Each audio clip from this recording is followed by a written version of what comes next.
नमस्कार, जूमिन में आपका स्वागत है। आज हम इस कार्यक्रम में एक अजीब दास्तां की बात करेंगे।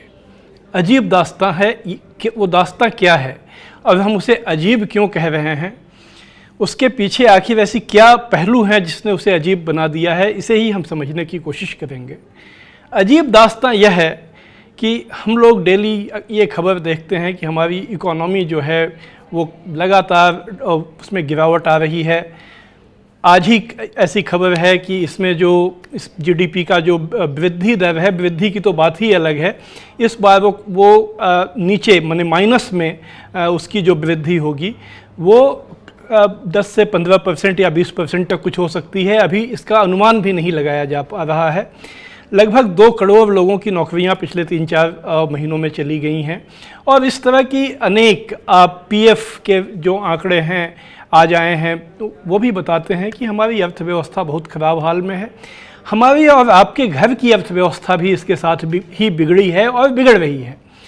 लेकिन एक जगह काफ़ी एक ऐसी इकोनॉमी से जुड़ा उसको होना चाहिए, वो कितना जुड़ा है पता नहीं, लेकिन एक ऐसी जगह है जहां लगातार चमक बढ़ती जा गई है और वो है शेयर मार्केट। हम लोग रोज़ खबर देखते हैं कि शेयर मार्केट में इतना उछाल आया, आज भी उछाल आया है। आज सुबह सुबह काफ़ी शेयर मार्केट में उछाल आया। हम लोगों की एक आम समझ तो ये है कि जो शेयर मार्केट है वो कंपनियों के हाल से जुड़ा हुआ है, कंपनियों की बिक्री बढ़ती है, उनका मुनाफा बढ़ता है, तो शेयर मार्केट में उछाल आना चाहिए। अगर ऐसा नहीं हो रहा है, जो कि नहीं हो रहा है इस समय, तो ये स्थिति कुछ और होनी चाहिए। लेकिन यही एक अजीब दास्तां है कि ऐसा हो रहा है। इसे हम अपने विशेषज्ञ मेहमानों से समझने की कोशिश करेंगे। सबसे पहले हम बात करेंगे हमारे सहकर्मी हमारे चैनल स्वराज एक्सप्रेस के जयपुर के रेजिडेंट एडिटर संजय बोहरा जी से। संजय बोहरा जी की आर्थिक मामलों पर और ख़ासकर शेयर मार्केट के फंक्शनिंग पे खास नज़र रहती है। तो संजय जी, आपका स्वागत है। जी नमस्कार। संजय जी, ये शेयर मार्केट में क्या हो रहा है? ये जो उछाल आपको भी एक हैरत में डालता है, या आप चूँकि आप जानकार हैं तो आप जानते हैं कि ये एक नॉर्मल एक्टिविटी हो रही है? देखिए, मुझे आश्चर्य तो नहीं है। इसकी वजह यह है कि शेयर मार्केट 2 चीज़ों पे चलता है, एक सेंटीमेंट और दूसरा लिक्विडिटी।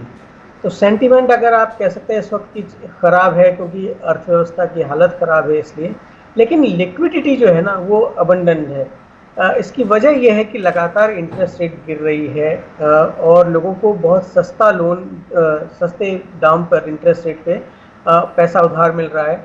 और उस पैसे का आखिर आप करेंगे क्या, उस पैसे को आप लगाएंगे कहाँ? क्योंकि बाकी सारे जो एवेन्यूज़ हैं, जो भी एसेट क्लास हैं, उनमें इतना पैसा नहीं मिल रहा है। गोल्ड ज़रूर बढ़ा है, लेकिन गोल्ड में आप पूरा पैसा नहीं डाल सकते हैं। तो एक ही रास्ता रह जाता है और वो है शेयर मार्केट, कि आप वहाँ स्टॉक में डालें। और यही वजह है कि ये जो शेयर मार्केट हमने देखा कि अप्रैल के फर्स्ट वीक में जो इतना गिरा था वो अब ऊपर आया है। फंडामेंटल्स कहीं नहीं बदले हैं। अर्थव्यवस्था खराब है जैसा कि आपने अपने ओपनिंग स्टेटमेंट में कहा, लेकिन ये केवल लिक्विडिटी है जो कि इसको ड्राइव कर रही है। और दूसरा एक तीना फैक्टर है, देयर इज नो अल्टरनेटिव। और कोई ऐसा क्षेत्र नहीं है जहाँ पे कि आप पैसा लगा के और इन्फ्लेशन जो है उसको बीट कर सकते। अच्छा संजय जी, हम आपके पास फिर आएंगे। अब हम चलेंगे देश के जाने माने अर्थशास्त्री डॉक्टर प्रवीण झा के पास। जेएनयू में प्रोफेसर हैं।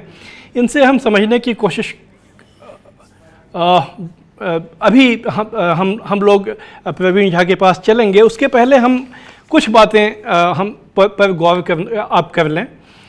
जैसे ये जो भारत में हो रहा है, अपने देश में हो रहा है, ये जो शेयर मार्केट जिस ढंग से उछल रहा है, ऐसा ही इस समय कमोबेश जो भी कैपिटलिस्ट कंट्री हैं, जो पूंजीवादी देश हैं, जहां फाइनेंशियल कैपिटलिज्म काफ़ी मजबूत है, वहां भी हो रहा है। जैसे कि अमेरिका का हम लोग मिसाल ले सकते हैं। अमेरिका की भी आर्थिक हालत बहुत ख़राब है।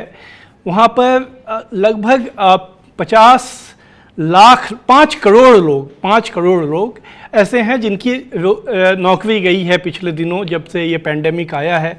हम लोग जानते हैं कि अमेरिका इस महामारी से सबसे ज़्यादा जहां अभी तक असर हुआ है उसमें अमेरिका एक है जहां पर काफ़ी लोगों, लगभग 1,70,000 लोगों की तो जान चली गई है और उसका असर है कि वहाँ की इकोनॉमी काफ़ी डाउन हुई है।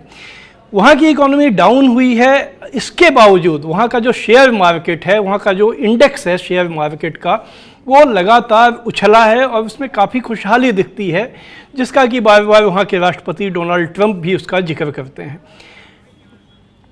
अभी 2 दिन पहले हमारे आरबीआई के गवर्नर हैं शक्तिकांत दास, इन्होंने एक स्टेटमेंट दिया।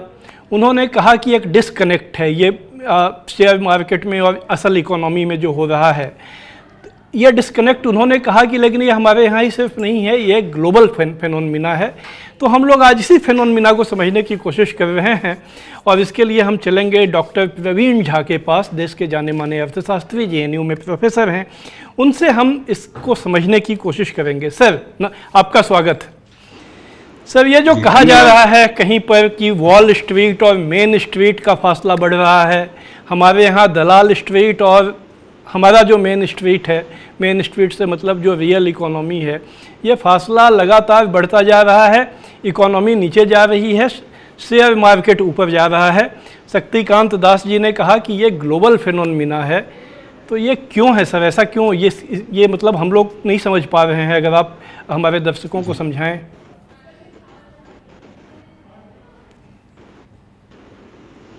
जी, जो खास करके देखने वाली हैं, एक तो अरसे से तकरीबन 51 वर्षों से जो है, जो पूरी अर्थव्यवस्था है, वैश्विक अर्थव्यवस्था और दुनिया के जितने बड़े देश हैं हर जगह इसी तरह की चीज है, जहां के जिसको हम कहते हैं प्लैनेट अर्थ, यानी जहां वास्तव में सब काम धंधा होता है, और दूसरा एक हो गया है प्लैनेट फिनेंस, जहां पे सिर्फ वित्तीय खेल होता है, जिसको आप कैसीनो इकोनॉमी भी कह सकते हैं। तो एक ये लॉन्ग टर्म ट्रेंड रहा है वो डिस्कनेक्ट का दोनों के बीच में, यानी कि जिसको आपने मेन स्ट्रीट और दलाल स्ट्रीट कहा, या वॉल स्ट्रीट और मेन स्ट्रीट कहा, तो इनके बीच में जो डिस्कनेक्ट वाली बात है, इसका जो एक अरसा है, हमें समझना पड़ेगा कि ये कोई हाल की चीज नहीं है, कम से कम 51 वर्षों से ये चल रहा है। तो किस किस्म का कैपिटलिज्म, जिसको हम कहते हैं कि फिनेंस कैपिटलिज्म जो है, उसका जबरदस्त वर्चस्व हो गया है दुनिया भर में। तो एक तो लंबे अरसे की बात है। दूसरी जो अभी वाली खास बात है वो ये है कि पैंडेमिक के बाद से हर जगह बहुत ज्यादा जिसको कहते हैं मॉनिटरी इंजेक्शन, वो देने की कोशिश की गई। पैसा सिस्टम में काफी है, अर्थव्यवस्था में जो ठोस अर्थव्यवस्था है, असली अर्थव्यवस्था, उसमें वो पैसा जा नहीं रहा है। उसी पैसे का इस्तेमाल जो है पूरा का पूरा स्टॉक मार्केट और जितने सारे धड़े हैं इस वित्तीय प्रक्रिया में, उनमें जो है उस पैसे को झोंक के कि जितना जल्दी और जितना ज्यादा उससे एक कमाई हो जाए। तो मान लीजिए कि अगर आप किसी एक्चुअल इकोनॉमिक एक्टिविटी में इन्वेस्ट करेंगे तो उसमें समय लगता है, उसके रिटर्न में जब तक प्रोडक्शन होगा, बिकेगा माल। अभी ये है कि आपने इसमें लगाया और इसको जो है इसके माध्यम से घर स्टॉक मार्केट को आपने तेजी से ऊपर कर दिया, और उसके बाद जो है धड़ाक से अपना वो बेचते हैं उसको, और जितना प्रॉफिट कर सकते हैं वो कर लें। इस संदर्भ में जो तीसरी बात है, इसी कॉन्टेक्स्ट में जो है, जो लगातार होता रहा है और इस समय काफी ज्यादा हो रहा है, वो ये है कि मैनिपुलेशन जो है फाइनेंशियल सिस्टम का, जैसे स्टॉक मार्केट का मैनिपुलेशन। 5 बड़े खिलाड़ी मिल जाएं, स्टॉक मार्केट को जो है वो पाताल से आकाश लेके चले जाएंगे। अपना प्रॉफिट बुक किया और फिर आकाश से पाताल में ले आए। जो मेजॉरिटी ऑफ इन्वेस्टर्स हैं वो कहते हैं कि उनका क्या है, क्या होगा, इससे उनको कोई फर्क नहीं पड़ता है। जी। तो ये जो पूरा स्ट्रक्चर है फाइनेंशियल सिस्टम का, ये भी ध्यान में रखना पड़ेगा। तो ये 3 चीजें जो मैंने कहा आपको, उस पर ध्यान देने की आप आवश्यकता बिल्कुल है। सही बात कह रहे हैं सर। जी। अपने यहाँ भी हम लोग खबर ये पढ़ते हैं कि जो मिड कैप हैं उनका तो कोई बहुत ज़्यादा बात बनती नहीं है। जो मिड कैप मतलब जो मध्यम कंपनियां हैं, जो ये तो सेंसेक्स जो होता है 500 बड़ी कंपनियों का वो वहाँ लिस्टिंग है और उनका ही खेल होता है। लेकिन उसमें भी जो मिड कैप है उनके लिए कोई इसमें बहुत ज़्यादा लाभ शायद नहीं होता है। जो कुछ बड़ी कंपनियां हैं, जो बड़े खिलाड़ी हैं, जो ब्लू चिप कंपनियां हैं, वो इस खेल को करती हैं। लेकिन सर मैं आपसे सवाल मेरा आपसे अगला ये है कि ऐसा लगता है कि ये जो हो रहा है कोई ऐसा नहीं है कि एक स्पॉन्टेनियस एक्टिविटी में हो रहा है। ये एक पॉलिसी, सरकारों के पॉलिसी एजेंडा के तहत हो रहा है ऐसा लगता है। क्योंकि अगर हम लोग अपने देश में ही अगर देखें तो पिछले कुछ एक या 1.5-2 साल में लगातार ब्याज दरें गिराई गईं। उसमें हर बार अखबारों में उसका एक बड़ी उसकी गुलाबी तस्वीर बनाई जाती है कि लोगों का जो है EMI कम होगा या लोगों को फ़ायदा होगा या कंपनियां लोन लेकर इन्वेस्ट करेंगी, उससे रोज़गार पैदा होगा और कुल मिलाकर देश में खुशहाली आएगी। लेकिन अनुभव ऐसा कहता है कि ऐसा हुआ नहीं है। इसके बावजूद सरकारें और RBI ब्याज दर नीचे वो गिराती चली जाती हैं, ये देखने के बावजूद। तो क्या आप ये मानते हैं कि ये जो हो रहा है, चाहे भारत में हो रहा हो या अमेरिका में हो रहा हो, वो एक डिस्टिंक्ट, एक खास नीतिगत फैसले के तहत हो रहा है? वो ऐसा नहीं है कि वो एक स्पॉन्टेनियस, स्वतः स्फूर्त ढंग से हो रहा है? जी देखिए, नीतियों का तो निश्चित तौर पर बहुत महत्वपूर्ण इसमें कंट्रीब्यूशन है। वो जैसा आपने बताया कि पैसा इंजेक्ट किया जाता है, और ऐसा क्यों है कि बस हम इसी नीति पे आश्रित होकर रह गए हैं। इसके पीछे जो है एक लंबे समय की सोच रही है कि सरकार का जो बहुत एक एक्टिव रोल होना चाहिए इकोनॉमी के रियल सेक्टर में, वो चीज़ गलत है। इसी को हम कहते हैं एक नव उदारी सोच। ये जो नियो लिबरलिज्म जो है उसकी ये सोच है कि जो भी हो आप रियल इकोनॉमी में नहीं घुसें, और जो मॉनिटरी जो इंस्ट्रूमेंट्स हैं, टूल्स हैं, उसी के माध्यम से जो आप रियल इकोनॉमी को इन्फ्लुएंस करने का प्रयास कर सकते हैं वो करें। तो ये उस दृष्टिकोण से जो जैसा आपने कहा ये बिल्कुल सही है कि ये नीतिगत है, और एक तरह से हम ये कहते हैं कि आपने अपने हाथ पीछे बांध लिए अर्थव्यवस्था को लेकर कि हम जो है डायरेक्ट इंजेक्शन उसमें नहीं करेंगे, डायरेक्ट कंट्रीब्यूशन नहीं करेंगे, और बैंकिंग सिस्टम के माध्यम से या मॉनेटरी पॉलिसी के माध्यम से जो कर सकते हैं बस वही करेंगे। फिस्कल पॉलिसी जो है उसको लेके काफ़ी सीरियस कंस्ट्रेंट हमने बना लिए हैं कि हमारा जो फिस्कल डेफिसिट है वो 3% से ज़्यादा नहीं होना चाहिए। दुनिया भर में उसी तरह की कहानी है। FRBM के बारे में आपने सुना है। तो ये सारे फैक्टर्स जो हैं सारे पॉलिसी के ढांचे को बिल्कुल एकांगी कर देते हैं, एक तरफा बना देते हैं, जिसमें एम्फेसिस पूरी तरह से मॉनेटरी सिस्टम पे हो जाता है। अगर ऐसा होगा तो सरकार के पास कुछ और करने को है भी नहीं। और इससे जो है जैसा आपने कहा, सवाल ये उठता है कि किसको फायदा होता है। फायदा बेसिकली उनको होगा जो इस व्यवस्था को, मॉनेटरी सिस्टम में जिनका वर्चस्व होता है, जो इस सिस्टम को अपने ढंग से मैनिपुलेट कर सकते हैं।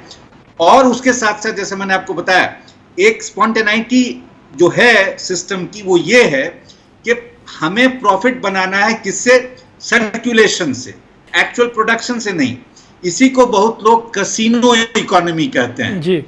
तो ये जो ट्रेंड है ये सिस्टमिक भी है, स्पॉन्टेनियस भी है, और उसके साथ साथ जैसा मैंने आपसे कहा और जैसा आपने बताया कि पॉलिसी ड्रिवन जो एक पूरा का पूरा स्ट्रक्चर है, ढांचा है, उससे वो नाभिनालबद्ध है, ऑर्गेनिकली कनेक्टेड है।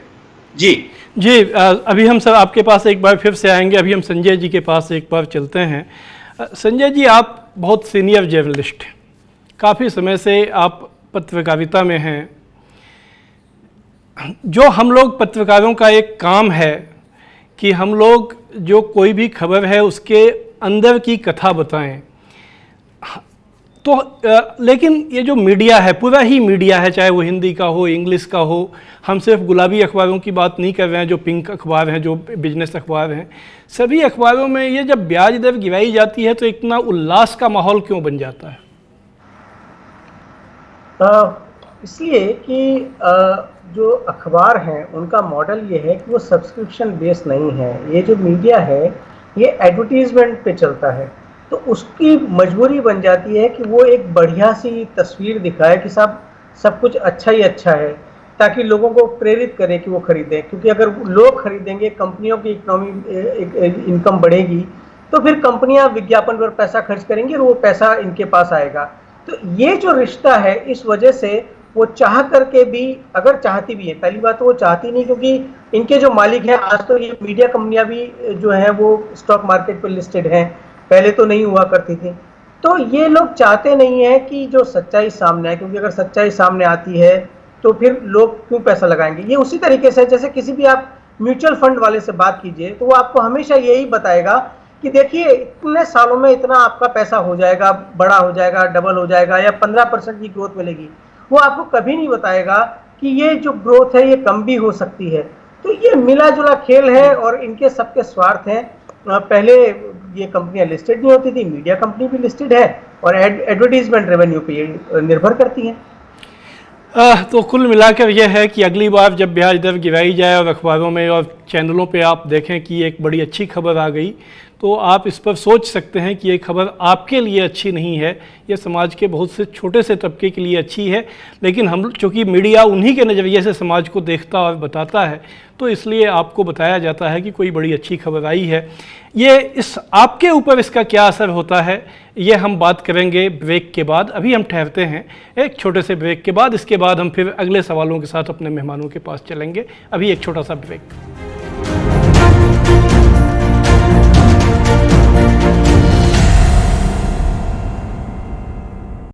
क्या खत्म हो जाएगी एमएसपी? किसान तो कर्जे में जा रहा है, किसान को कुछ भी नहीं बच रहा है। क्या कभी हो पाएगी किसानों की आय दोगुनी? क्यों किसानों से बड़े हैं कॉर्पोरेट के मुद्दे? क्या कभी मिल पाएगी हमारे किसानों को भी पश्चिमी देशों के किसानों जैसी सब्सिडी? क्यों भारत में बढ़ रहे हैं अमेरिका और चीन के कृषि उत्पाद? क्यों किसान के लिए महंगा है कर्ज और कॉर्पोरेट के लिए सस्ता? क्यों कोई नहीं सुनता आवाज किसानों की? जुड़िए मेरे साथ हिंद किसान की बात स्वराज एक्सप्रेस पर। सपने सच तब होंगे जब आप सपने दिखना शुरू करेंगे। ये शब्द हैं उस शख्सियत के जिसके सपनों ने दी इस देश को एक नई उड़ान, डॉक्टर APJ अब्दुल कलाम। और ऐसे ही हर स्टूडेंट के सपने पूरे करेंगे हम, under best guidance of expert faculty team. Admission open in science and technology, humanities, social science, arts and sports. Doctor APJ Abdul Kalam university, Indore. For the details, contact 1800-300-26072.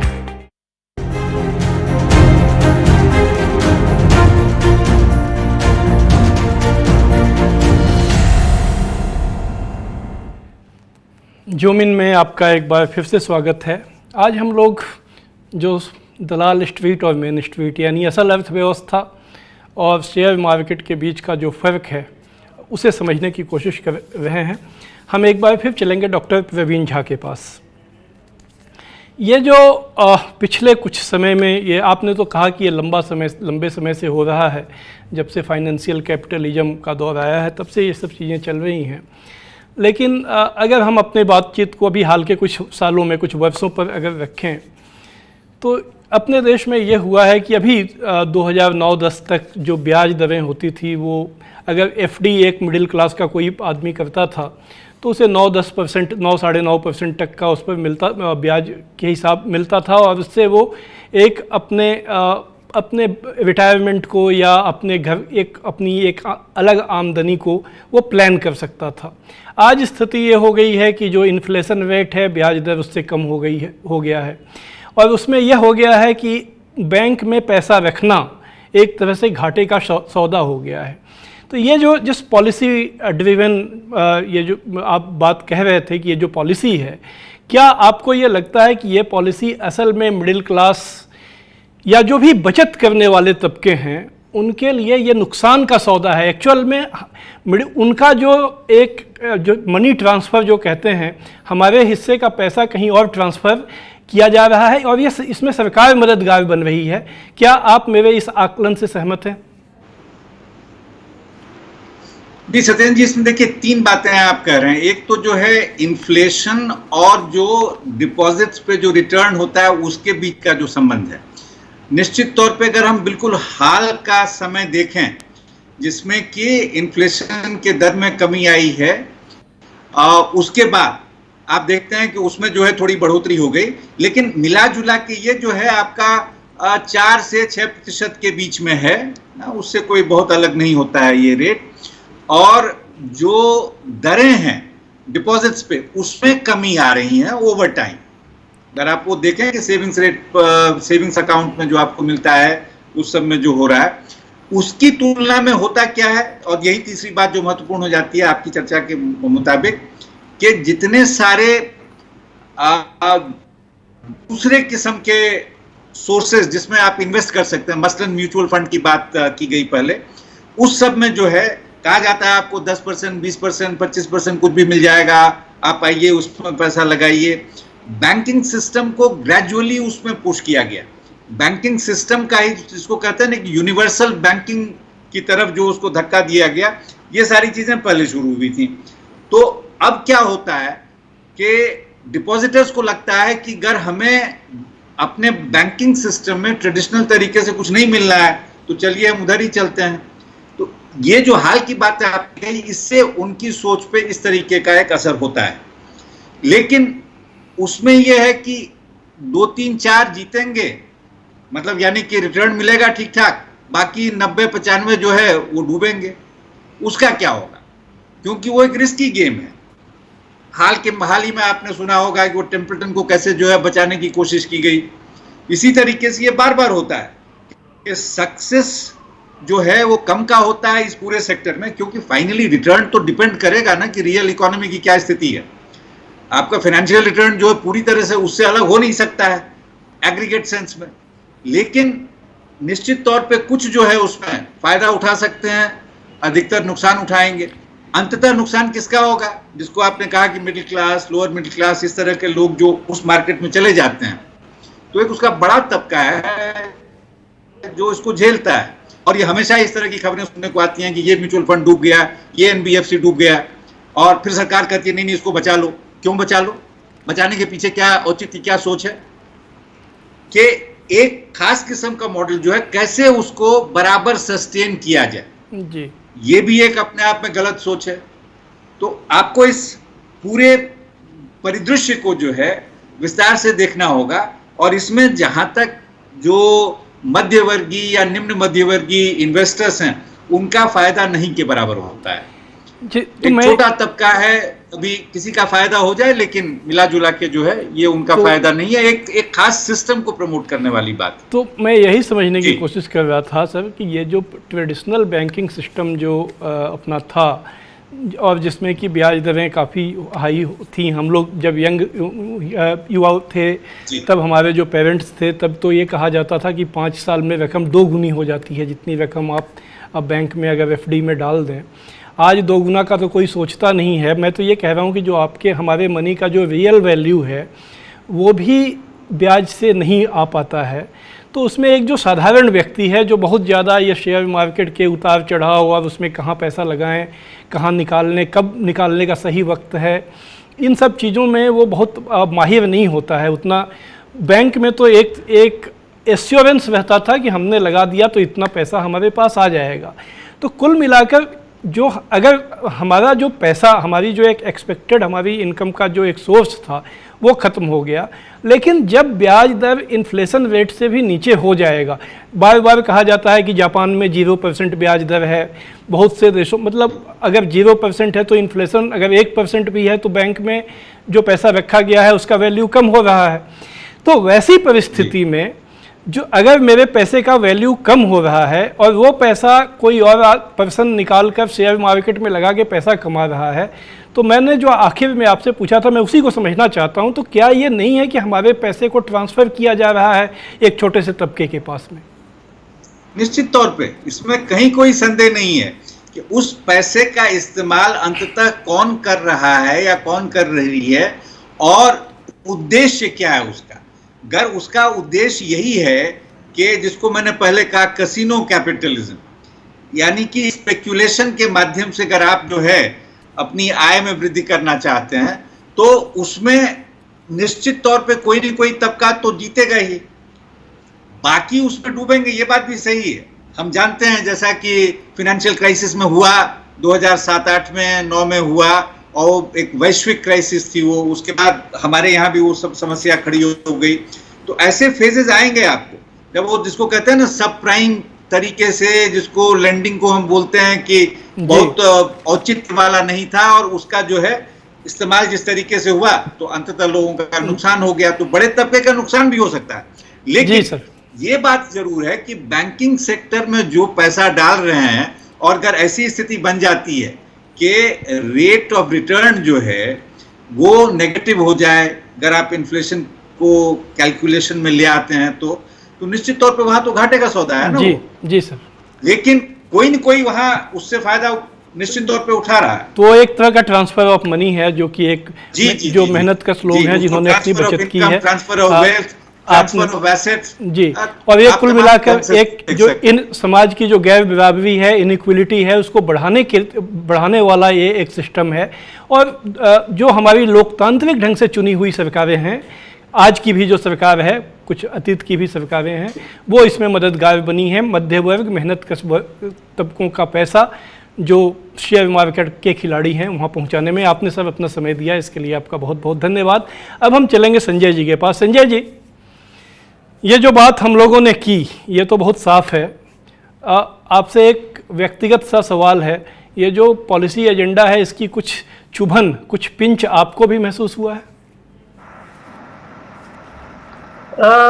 किस मायने में? यानी कि ये जो आपने भी कुछ अगर निवेश कर रखा हो बैंकों में और उसका अगर ब्याज दर कुछ कम हुआ हो, या आप ऐसे लोगों को जानते हो जिन्होंने अपने रिटायरमेंट के लिए कुछ पैसा वहाँ बैंकों में डाल रखा हो और आज वो पैसे का वैल्यू कम होता जा रहा हो, ऐसा कोई प्रत्यक्ष अनुभव है आपको?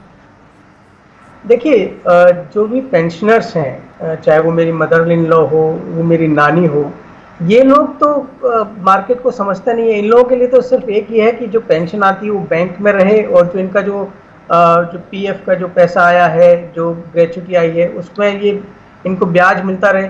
तो ये लोग सबसे ज़्यादा हिट हुए हैं, क्योंकि आप देखिए कि करीबन 2.25% जो ब्याज दर है वो पिछले 1-1.5 साल में कम हुई है।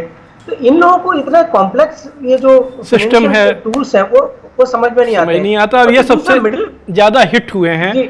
आपने जो कहा मिडिल क्लास जी, जो यंग जनरेशन है उसके साथ ये हुआ है कि उसने इस स्टॉक मार्केट में इन्वेस्ट करना शुरू कर दिया, तो उस पर दोहरी मार पड़ी कि इधर उसका इन्वेस्टमेंट घट गया, संजय जी, क्योंकि वो इसके बारे में जानता कुछ नहीं। समय की कमी है संजय जी, आपने बहुत महत्वपूर्ण समय दिया, इसके लिए आपका धन्यवाद।